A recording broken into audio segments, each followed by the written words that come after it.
আচ্ছা, তো প্রতিবেদন মানে হচ্ছে রিপোর্ট, রিপোর্ট রাইটিং। এখন দেখো, রিপোর্ট রাইটিং তোমরা ইংলিশেও লেখো, আমি জানি ইংলিশেও লিখতে হয়। সিলেবাসে মনে হয় কিছু পরিবর্তন হচ্ছে ইংলিশ সিলেবাস, তো বাংলাতে এখনো আসে না, 26 পর্যন্ত আসবে না। তো এই রিপোর্ট রাইটিংটা, প্রতিবেদন লেখাটা, এটা চিঠির অল্টারনেটিভ হিসেবে আসে। চিঠির সাথে প্রতিবেদন আসতে পারে, আবার ডায়লগ রাইটিং, ভাষণ, স্পিচ রাইটিং সেগুলো আসতে পারে। বাট নর্মালি চিঠিটা আসে, আমরা মোটামুটি চিঠিটা শিওর থাকবো যে চিঠিটা আসবে।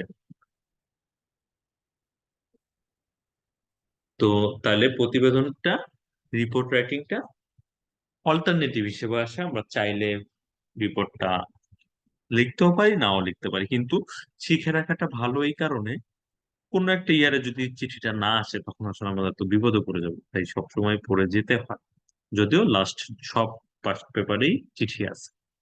তো প্রতিবেদনটা কি জিনিস? রিপোর্ট রাইটিং, কোনো একটা জায়গায় পাবলিশ করা হবে কিংবা কোথাও একটা জমা দেওয়া হবে, এরকম একটা জিনিস হচ্ছে রিপোর্ট। নর্মালি রিপোর্ট অনেক রকমের হয়। একটা রিপোর্ট হতে পারে যে আমার একটা অর্গানাইজেশনের কি প্রোগ্রেসটা কিরকম হচ্ছে কিংবা বিজনেসটা কিরকম হচ্ছে, সেটা আমি বসের কাছে লিখে দিলাম, রিপোর্ট লিখে দিলাম। এই সকল রিপোর্ট যেগুলো, সেটা কিন্তু আমরা পড়তেছি না, সেগুলো রিপোর্ট দেওয়া, সেগুলো কোনো একটা ইনফরমেশন দেওয়া। আর আমরা যে রিপোর্টটা বলতেছি সেটা মূলত জার্নালের জন্য যেগুলো লেখা হয়, তার মানে পাবলিশের উদ্দেশ্যে যেগুলো দেখা হয়, সেই জিনিসগুলো হচ্ছে, সেই রিপোর্টটা আমরা লিখতেছি, সেইটাকে আসলে প্রতিবেদন বলতেছে, ঠিক আছে? তো তাহলে এই প্রতিবেদন যেহেতু পাবলিশড হবে, তার মানে রিডার থাকবে, কেউ না কেউ পড়বে। এখন কেউ না কেউ পড়বে, এবং সেটা একজন না, অনেকে। চিঠিটা কি যেরকম হয়, চিঠিটা কি, আমি আমার বন্ধুকে চিঠি লিখছি, সেই চিঠিটা আমার বন্ধু পড়বে, একটা পার্সোনাল, একেবারে ব্যক্তিগত ব্যাপার। কিন্তু রিপোর্টটা কখনোই ব্যক্তিগত ব্যাপার না, যেহেতু আমি রিপোর্টটা লিখে কোথাও না কোথাও পাবলিশ হবে, এবং রিডার, অডিয়েন্স এরা পড়বে, অনেকে পড়বে। তার মানে এটা পার্সোনাল না। তো তার মানে লেখার টোনে কিছু পরিবর্তন থাকবে। এমনিতে প্যাটার্ন কিন্তু পুরো সেম, ওখানে কোশ্চেনটা যেরকম থাকে, চিঠির কোশ্চেনটা যেরকম থাকে, প্রতিবেদনের কোশ্চেনটাও একই রকম থাকে। যে কোনো একটা বিষয় নিয়ে তুমি একটি প্রতিবেদন লেখো, যাতে নিচের বিষয়গুলো অবশ্যই উল্লেখ করবা। 4টা বুলেট পয়েন্ট দিয়ে দিবে, যার ভিতরে 3টা করে সাব পয়েন্ট, মানে টোটাল 12টা পয়েন্ট তোমাকে লিখতে হবে। নাম্বার থাকবে 30, এবং ওয়ার্ড লিমিট 120+। ঠিক আছে? তার মানে 120+ এর মধ্যে তুমি লিখতেছো 30 নাম্বারের জন্য, 12টা পয়েন্ট কভার করে। একেবারে সবকিছু সেম, পার্থক্যটা হচ্ছে জাস্ট ল্যাঙ্গুয়েজটা, তুমি কিভাবে লিখতেছো। চিঠিটা যে টোনে লিখবা, প্রতিবেদনটা সেই টোনে তুমি লিখবা না। ফরম্যাটের ক্ষেত্রে কি দাঁড়াচ্ছে, চিঠিতে ফরম্যাট আছে একটা, প্রিয় বন্ধু থেকে ইতি তোমার বন্ধু, একটা ফরম্যাট তুমি মেনটেন করতেছো। রিপোর্টেও তোমাকে সেরকম একটা ফরম্যাট মেনটেন করতে হবে। তো নর্মালি আমরা যে নিউজ গুলো পড়ি, তুমি যদি, এখন তো আমরা অফলাইনে পড়ি না, মানে আমরা পত্রিকা সেভাবে পড়ি না, আমরা নেটেই পড়ি জিনিসপত্র। যে কোনো পড়া, যখন আমি এখন নেটে র্যান্ডমলি একটা কিছু খুঁজতে গেলে, আমি যেভাবে পাবো নিউজটা, একটা বোল্ড করে লেখা থাকবে, বড় অক্ষরে বোল্ড করে একটা কিছু লেখা থাকবে, যে ভারত সাউথ আফ্রিকার ক্রিকেট খেলা হচ্ছে, ম্যাচ হচ্ছে। তো তাহলে এটা বড় করে লেখা থাকবে, লিঙ্কটা আমি ক্লিক করব, তারপর পুরো নিউজটা পাবো। তাহলে ওই যে লিঙ্কের উপরে যে বড় করে বোল্ড করে লেখা থাকতেছে, যেটা টাইটেল, সেই টাইটেলটাতে বাংলাকে বলা হচ্ছে শিরোনাম। টাইটেলের বাংলা হচ্ছে বাংলায় শিরোনাম।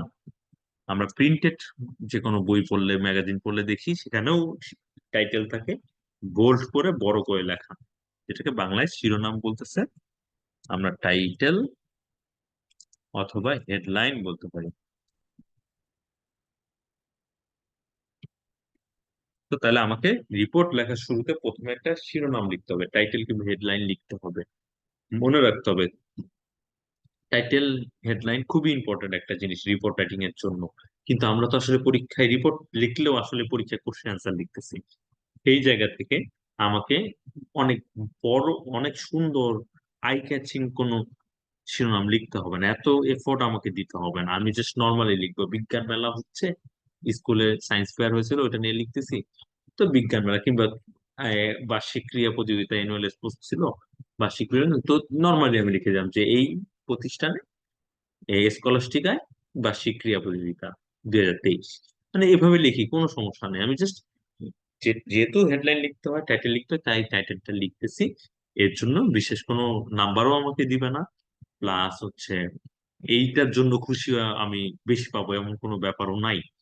কিন্তু না লিখলে সমস্যা আছে, আমি টাইটেল না দিয়ে লেখা শুরু করেছি, তা তো প্যারাগ্রাফ রাইটিং এর মতো হয়ে গেল, তখন আমার নাম্বারটা কমে যাবে।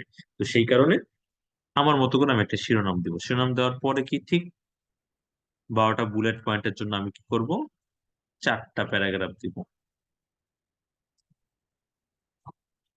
4টা প্যারাগ্রাফের মধ্যে আমি আমার কোশ্চেনের অ্যান্সার গুলো, 12টা পয়েন্ট আমি কভার করব। ঠিক আছে, ধরো এতটুকু লিখছি, যে কোনো কিছু র্যান্ডমলি যে কোনো কিছু লিখলাম। এখন সব সময় রিপোর্ট যদি পড়তে যাও দেখবা হেডিং এর পর নিউজটা লেখা থাকতেছে, তারপরে যিনি লিখছেন রিপোর্ট, যিনি লিখেছেন রিপোর্টার, তার নাম ঠিকানা একটুখানি লেখা থাকে। তো ইংলিশে নর্মালি, ইংলিশ নিউজ পড়লে নর্মালি সেটা পাওয়া যায় ঠিক হেডিং এর নিচ দিয়ে। ঠিক এখানে টাইটেলটা লিখলো, টাইটেল লিখে লিখে দেয় বাই আনাফ লাবিব খান, ঠিক আছে, মিরপুর ঢাকা। তো এখানেই বাই লিখে দিতে পারতেছে। কিন্তু বাংলা নিউজ গুলো যদি পড়ো নর্মালি দেখবে বাংলা নিউজে থাকে হচ্ছে হলো কি নিচে, পুরো নিউজটা পড়ার পর লেখা থাকে কে লিখেছে, মুশফিক মাহমুদ, মিরপুর ঢাকা। ঠিক আছে, তো আমি প্রেফার করি নিচে লিখতে। তুমি যদি উপরে লেখো কাটবে না, নাম্বার তুমি পাবে, কিন্তু নিচে লেখাটা আমি প্রেফার করি, কারণ ম্যাক্সিমাম বাংলা রিপোর্ট গুলোতে লেখা শেষে হচ্ছে প্রতিবেদকের নাম এবং ঠিকানা লেখা হয়। তাহলে এখানে তুমি লিখলে প্রতিবেদকের, প্রতিবেদক মানে হচ্ছে রিপোর্টার, নাম ও ঠিকানা, অনেক ডিটেল ঠিকানা, জাস্ট মিরপুর, দিনাজপুর, যে কোনো একটা জায়গা তুমি দিলা, নামটা লিখলা, একটু দেখলাম মিরপুর ঢাকা লিখলাম, তার মানে অন্য কোনো এলাকারও হলে যে ওই জেলার আগে যে উপজেলা আছে সেটা লিখলাম, উপজেলা জেলা লিখে দিলাম, তারপর নাম ঠিকানা লিখলাম। এরপর রিপোর্টটা যখন সাবমিট করা হচ্ছে, অনলাইনে সব নিউজে কিন্তু দেখবা টাইমটা মেনশন করা থাকে যে কখন লাস্ট আপডেটেড, আপডেট এই, সেরকম আমাদের এইখানে রিপোর্টে, প্রতিবেদনের সময় ও তারিখটা আমরা দিয়ে দিব। যে সকাল 11টা ধরে এখানে লিখলাম, এই লিখবো, লিখলাম মুশফিক, মুশফিক, মিরপুর, ঢাকা। আর তারিখ, সময় ও তারিখ দিলাম সকাল 11টা, 22 ডিসেম্বর 2023। ঠিক আছে, মানে এইভাবে আমি লিখে দিলাম। এই অংশটুকু যদি তুমি তুলে দাও, মানে এটা লিখে তারপর লেখো তাইলেও হবে। আবার যদি এগুলো কিছু না লিখে শুধু লেখো মুশফিক, মিরপুর, ঢাকা, সকাল 11টা, 22 ডিসেম্বর 2023, তাহলেও হবে। যেভাবে তোমার ইচ্ছা তুমি সেভাবে লেখো, কিন্তু এটা নিচ দিয়ে লেখাটাকে আমি প্রেফার করি, আমি প্রেফার করি, মানে লিখতে হবে ম্যান্ডেটরি ব্যাপারটা তা না, চাইলে হেডিং এর নিচ দিয়ে এখানেও লেখা যেতে পারে। আর সবগুলো বাম পাশ দিয়ে শুরু করবে, 4টা প্যারাগ্রাফ দিলে 4টা প্যারাগ্রাফে তুমি পুরো টপিকটা কভার করলে। এখন চিঠিতে যেহেতু তুমি লিখতেছো, আশা করি ভালো আছো, অনেকদিন তোমার চিঠি, মানে অনেকদিন তোমাকে লেখা হয় না, আজকে তোমাকে একটা মজার ঘটনা জানাবো, এরকম কথাগুলো যে লিখি, রিপোর্টে কিন্তু সেটা করার দরকার নেই। রিপোর্টে এরকম কোনো ইন্ট্রোডাক্টরি কিছু লেখার দরকার নেই। বাট যে কোনো লেখা শুরু করলেই তো একটা ইন্ট্রোডাকশন আসে। তো ধরো বিজ্ঞান মেলা হয়েছে, যে স্কলাস্টিকা বিজ্ঞান মেলা, তো তাহলে প্রতি বছরের মতো এই বছরও 2023 সালে স্কলাস্টিকা মিরপুর শাখা বিজ্ঞান মেলার আয়োজন করেছিল এইখানে, এখানে মানে একদম সরাসরি নিউজে তুমি ঢুকে গেলে। তো এভাবে করেই আসলে রিপোর্ট গুলো শুরু করতে হয়। রিপোর্টে যেটা খেয়াল করা লাগে সেটা হচ্ছে যতটা সম্ভব ফার্স্ট পার্সন পার্সন থেকে না লেখা, মানে আমি মনে করি কিংবা আমার, আমার ভালো লেগেছে, আমার খারাপ লেগেছে, ব্যাপারটা এরকম না।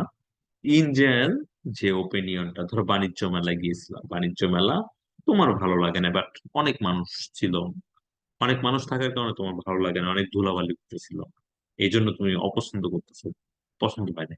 কিন্তু তোমার ভালো লাগে না তার মানে কারোই ভালো লাগে না, ব্যাপারটা তা না। কারণ বাণিজ্য মেলায় এত মানুষ গেল কেন, ভিড় কেন হলো এত ট্রেড ফেয়ারে, নিশ্চয়ই মানুষের ভালো লাগে তাই মানুষ যায়। তো তাহলে তোমার ভালো লাগে না, এটা তোমার পার্সোনাল ওপিনিয়ন, কিন্তু ওভারঅল মানুষ যেহেতু অনেক যাচ্ছে তার মানে এটা মানুষের ভালো লাগতেছে।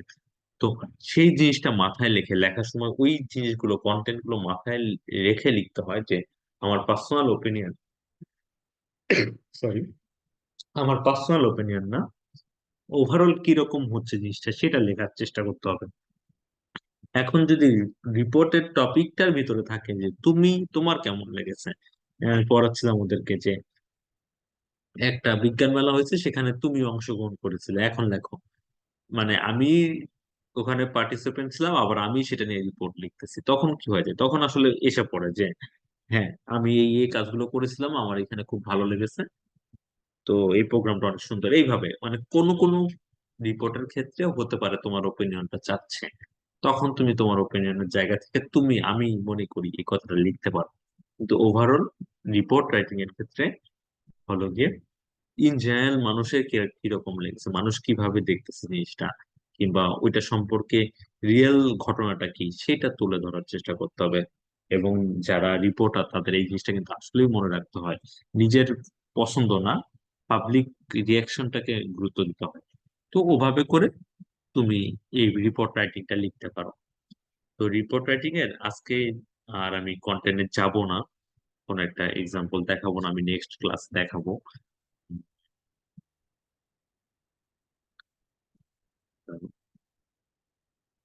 তো তাহলে এই এখানে এখানে ফরম্যাটটাও কিন্তু আসলে খুব বেশি কঠিন না, চিঠির যেমন ফরম্যাটে কোনো তেমন ভেজাল নেই, এখানেও তেমন কোনো ভেজাল নেই।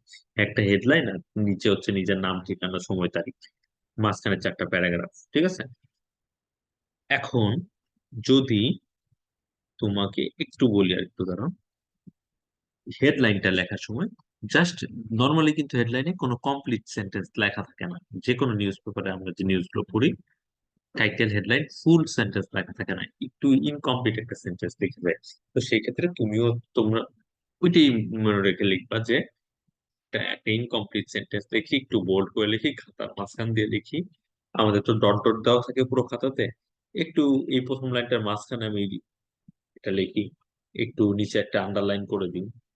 বোল্ড তো আর করতে পারবো না, ওভাররাইট করার দরকার নেই, আমি কলম দিয়ে লিখলাম, নিচে একটা আন্ডারলাইন করে দিলাম, দেন আমি ঠিক খাতার এই পা পাশ দিয়ে লেখা শুরু করলাম, চারটা প্যারাগ্রাফ করে দিলাম, ঠিক আছে। তাহলে কিন্তু প্রতিবেদন লেখাটা হয়ে গেল। আচ্ছা, একটু